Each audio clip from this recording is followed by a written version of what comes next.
প্রোগ্রামটা হলো বা যে প্রোগ্রামটা লঞ্চ করতে যাচ্ছে আসলে এটা বিউটি কন্টেস্ট, আপনি এসেছিলেন বিউটি কন্টেস্টের মাধ্যমে এবার বিচারক হিসেবে থাকছেন। পুরো এই অভিজ্ঞতা কেমন হবে আসলে, প্রোগ্রামটা কেমন হবে এবং নিজের যে পুরাতন এক্সপিরিয়েন্সটা আছে সেটা এখানে কতটুকু ফেলে দিতে পারবেন?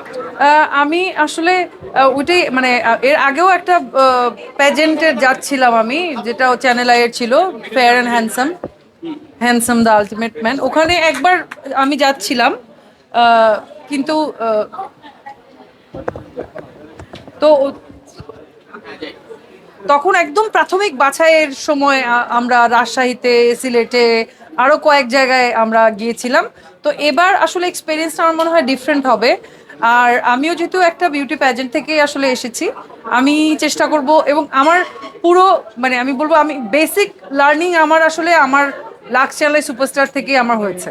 আমার মেইন টিচার আমার মনে হয়েছে যে ওখানে যারা যারা আমাদের যাচ্ছিলেন, যারা আমাদের কোরিওগ্রাফার ছিলেন, সবসময় আমাদের সাথে যারা থাকতেন, আজরা আপু, টুম্পা আপু, মিমি আপা, সুবর্ণা আপা, তৌকির ভাই, আমাদের বিভিন্ন আমাদের থিয়েটার ক্লাস নিয়েছিলেন Ali Zaker sir, theatre class নিয়েছিলেন শিমুল ভাই, আমাদের নাচ শেখাতেন সম্প্রীতি আপু।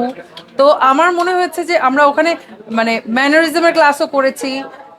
আমরা থাকে না, নিজেকে প্রেজেন্টেবল ভাবে কিভাবে কথা বলতে হয় ক্যামেরার সামনে, সেই ক্লাসও করেছি।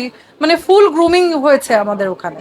তো আমি চেষ্টা করব আসলে আমার এক্সপেরিয়েন্স থেকে, যে এক্সপেরিয়েন্স আমি করেছি অল থ্রু, তারপরে এত বছর ধরে আমি ইন্ডাস্ট্রিতে কাজ করছি, আমি আমার এক্সপেরিয়েন্সের জায়গা থেকে আমি চেষ্টা করব জাজ করার।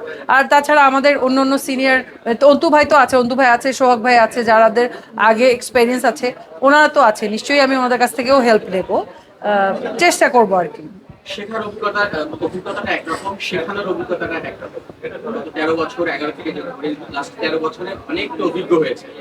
13 বছর আগে, 11 বছর আগে 2011-তে যেখানে ছিলেন, শিখেছিলেন, এখন সেটা করছেন, শেখাবেন, এই এক্সপিরিয়েন্সটুকু কেমন হবে? হ্যাঁ, এটা খানিকটা মানে উম, খানিকটা এটার বাংলা মানে এক ধরনের, মানে খুবই মানে ভাল লাগছে আর কি। একটা এটা এক ধরনের অন্যরকমের অনুভূতি, মানে এটা এক ধরনের অন্যরকমের শিহরিত অনুভূতি আমি বলবো।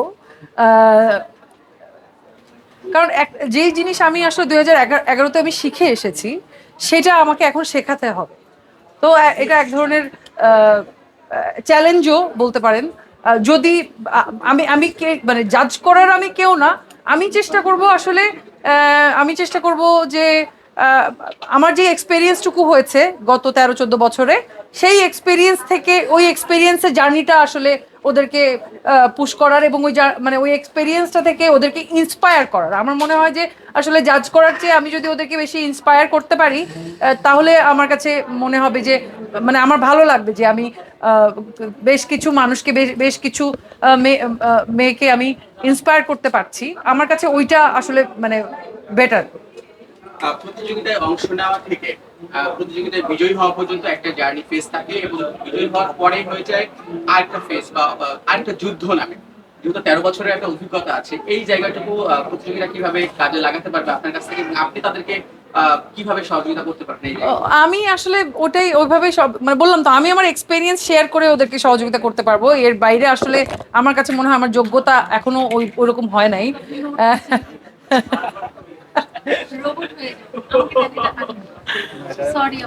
It's okay, it's okay.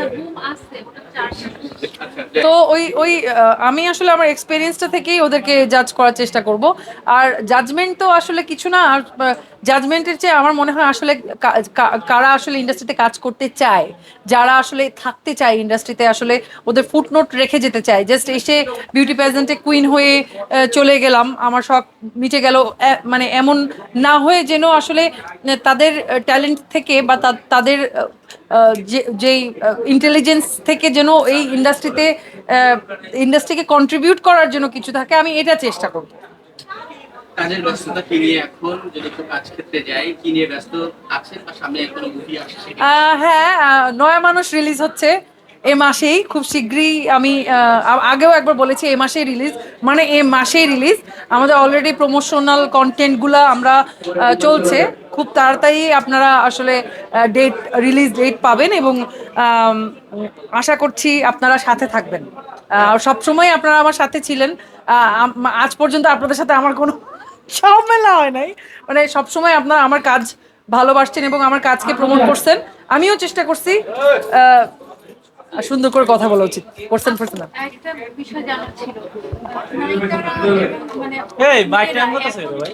এই মুরব্বি হয় না যে একটু নিজেকে আপডেট করার জন্য চুল হচ্ছে আপনার স্ট্রেট করে, তো আপনাকে আমরা প্রথম থেকেই দেখেছি যে কার্লি চুল কার্লি রেখেছেন, তো এটার কি কোনো কারণ আছে? না না না, কার্লি চুল আমি যখন প্রথম ঢাকায় আসি আমার তো কার্ল চুল, কিন্তু প্রথম যখন আমি ঢাকায় আসি তখন তো ওই যে লাল লাল নীল নীল বাতি দেখে শহরে এসে, ঢাকা শহরে এসে মনে হলো যে একটু স্ট্রেট করাই, তো করিয়েছিলাম। এবং আমার চুল যা ছিল তার অর্ধেক শেষ হয়ে গেছে প্রথমবার মানে স্ট্রেট করানোর পরে।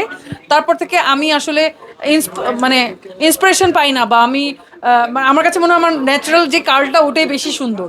এবং আমি যে কি পরিমাণ মানে বকা খাইছিলাম ওই সময় আমার সিনিয়রদের কাছ থেকে যে আমি কেন আমার সুন্দর চুলটা নষ্ট করছি।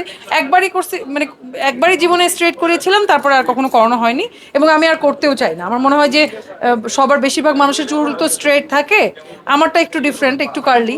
সো এটা আমার কাছে ভালোই লাগে, আমার চুলটা আমার কাছে ভালোই লাগে, খারাপ লাগে না। হচ্ছে এখন তো সৌন্দর্য বৃদ্ধি করার জন্য সেটা তো প্রতিদিনই প্রশ্ন করে। সরি, আপু, সৌন্দর্য বৃদ্ধির জন্য নায়িকারা, আর্টিস্টরা অনেক ধরনের ট্রিটমেন্ট নেয়, বিশেষ করে আমরা দেখি এখন যেটা বেরোচ্ছে সার্জারির ব্যাপারটা। তো আপনার কখনো মনে হয়েছে কিনা বা আপনি করেছেন কিনা, বা এটা কিভাবে টিপস নিচ্ছে? সার্জারি আমি 2013 সালে ভয়ঙ্কর একটা অ্যাক্সিডেন্ট করেছিলাম, আমার মনে হয় আপনারা সবাই জানেন। যে অ্যাক্সিডেন্টে আসলে আমার মুখের বাম পাশ পুরো থেতলে গিয়েছিল, আমার বাম হাত অনেক ইনজুর্ড হয়েছিল, আমার বাম হাতে স্টিলের প্লেট লাগানো আছে, এখনো 9টা স্ক্রু আছে, আমার মুখের বাম পাশটা খুব বেশি ক্ষতিগ্রস্ত হয়েছিল। আমি তখনও সাহস করিনি আসলে সার্জারি করার মুখে। আমাকে অনেকে বলেছে এটা একটা গ্ল্যামারাস ইন্ডাস্ট্রি, তুমি যদি এটা না করো তাহলে আসলে তোমাকে কেউ ওইভাবে ইয়ে করবে না, তুমি গ্ল্যামার নিয়ে কাজ করো, ইয়ে নিয়ে কাজ করো, মিডিয়াতে কাজ করো, ক্যামেরার সামনে কাজ করো, তোমার সার্জারি করে ফেলা উচিত। আমি চেষ্টা করেছি যতটা ন্যাচারালি এটা ঠিক করা যায়, বা আমি এখনো চেষ্টা করে যাচ্ছি যতটা ন্যাচারালি এটা ঠিক করা যায় ততটা ন্যাচারালি, মানে কোনো রকম কোনো কৃত্রিমতার সহযোগিতা না নিয়ে, কাটাছেঁড়া না করে যেভাবে ঠিক করা যায়, সুন্দর করা যায় চেহারা, আমি ওইভাবে বিশ্বাসী। মানে সার্জারি করে একদিনের মধ্যে চেহারা সুন্দর না করে আমার মনে হয় আস্তে আস্তে অল্প অল্প করে প্রতিদিন যত্ন নিয়ে নিয়ে যদি সুন্দর করতে পারি, ওইটা আরও অনেক দিন, বেশি দিন লাস্টিং করবে। তাহলে মানে প্রতি বছর যেই টাকা পয়সা আমার সার্জারিতে যাবে, সেই টাকাটা যদি আমি আসলে নিজের যত্ন নেওয়ার জন্য, মানে হেলদি থাকার পিছনে ব্যয় করি, তাহলে মনে হয় ওটা বেশি দিন সাস্টেইন করবে বলে আমার মনে হয়। এই জন্য আমি সবসময় মানে ইন্সপায়ার্ড হই না আর কি সার্জারি, বা ওটা আমার মানে ভালো লাগে না আর কি। অনেকে বাসায় প্রাকৃতিক উপায়ে মানে রূপচর্চা করা হয়। মাঝে মাঝে তো করা হয়, রূপচর্চা না করলে মানে মেয়ে হয়েছি, রূপচর্চা তো করতেই হবে, এটা তো লাগে। টিপস দিয়ে দিয়েন একান্ত। ওকে, হ্যাঁ হ্যাঁ হ্যাঁ হ্যাঁ। আবার সর্বশেষ সবার প্রশ্ন, কিছুদিন আগেও এই বিষয়টা আপনি অ্যান্সার দিয়েছেন একটু ব্যতিক্রম ভাবে, সেটাও খুব আনন্দে আপনার দর্শকরা নিয়েছে। আবারও আজকে জানতে চাচ্ছে যে সংসার জীবন কেমন যাচ্ছে? সংসার জীবন কেমন চলছে? সংসার জীবন ভালো চলছে, বেশ ভালো চলছে। এবং এই প্রশ্নটা জানি না, এটার পিছনে অনেক, আপনারা যখন এই ভিডিওগুলো আপলোড দিবেন এটার পিছনে অনেক এই কমেন্টের পিছনে অনেক কি বলে মানে হেট্রেড কমেন্ট আসে যে এখনই ডিভোর্স হয়ে যাবে, 2 দিন দেখবো কতদিন সংসার যায়, ভিডিওটা ভাইরাল হয়। আপনি কেন বলেছিলেন সংসার আমার ভালো লাগে না? হ্যাঁ, ওই যে আপনাদের কন্টেন্ট ভালো, ওইটা সবাই খুব মজা পেয়েছে ওইটার জন্য, এই জন্য সংসার আমার ভালো লাগে। ওটার গান, সংসার আমার খুবই ভালো লাগে, আমার মনে হয় সবারই সংসার ভালো লাগে। আমার খুবই ভালো লাগে সংসার, এবং আমার সংসার আলহামদুলিল্লাহ খুব ভালো যাচ্ছে। সংসার এত কঠিন কিছু না, আমরা ভাবি মনে হয় সংসার অনেক কঠিন, এবং আসলেই সংসার অত কঠিন কিছু না। যদি আসলেই আপনার মানে মানুষটার যদি ভালোবাসার মানুষটার সাথে যদি আপনার ওই বোঝাপড়া থাকে, তাহলে সংসার একদম পানির মতো সহজ, ট্রাস্ট মি। Thank you. একটা প্রশ্ন, সেটা হচ্ছে যে আপনি যে বললেন যে অনেকে কমেন্ট করে যে ডিভোর্স হয়ে যাবে, টিকবে না, আসলে মানে কিছু নায়িকাদের ডিভোর্স হওয়ার কারণে মানুষের এটা ধারণা হয়ে গেছে যে নায়িকাদের সংসার টিকে না। তো এই বিষয়ে আসলে আপনার মতামত কি? সবাই সব মানুষ তো আসলে সমান না। আমরা টিভি পর্দায় কাজ করি, তার মানে আমাদের সবাই আমরা একরকম, এরকম তো না। তাহলে তো আমরা সবাই সুপারস্টার থাকতাম, তাই না? আহ, তো আসলে তো সেরকম না বিষয়টা। আমরা মানুষ হিসেবেও যেমন আলাদা, আমাদের মনস্তাত্ত্বিক জায়গাও আলাদা, আমাদের চিন্তা ভাবনার জায়গাও আলাদা, আমাদের চিন্তার জগৎ আলাদা, আমাদের ভাবনার জগৎ আলাদা। মানুষ হিসেবে আমরা সবাই আলাদা। সো সবার একজনের জীবনে যদি একটা ঝড় আসে, ওই ঝড়ের ভিতরে আমাদের সবাইকে নিয়ে ফেলা, এটা বাইরে থেকেই জাজমেন্টটা করাটা খুব সহজ। এবং ডিভোর্স তো আসলে শুধুমাত্র আমাদের শিল্পীদের মধ্যে ডিভোর্স হয় এমন তো না।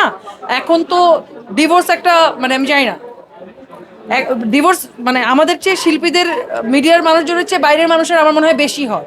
তাদেরটা সামনে আসে না, আমাদেরটা সামনে আসে দেখে আমাদেরকে সবাই, এবং আমার মনে হয় যে থাকে না একটা ফ্রাস্ট্রেশন বের করার একটা জায়গা আমাদের পোস্টে, বা আমরা কোনো কিছু বললে সেখানে কমেন্ট করা এক ধরনের রিলিফ। তাও এভাবেও যদি আমরা আসলে মানুষের উপকার করতে পারি, যে আমাদের পোস্টে কমেন্ট করে বা আমাদের ছবিতে কমেন্ট করে, একটা নোংরা কমেন্ট করে বা একটা ব্যাড কমেন্ট করে মানুষের যদি ফ্রাস্ট্রেশন বের হয়, মানুষ যদি একটু বেটার ফিল করে মানসিকভাবে, তাও তো আমরা এক ধরনের মানুষের ইয়েতে অবদান রাখছি না, মানে। তো ওইটাই আর কি, মানে গালি দিয়ে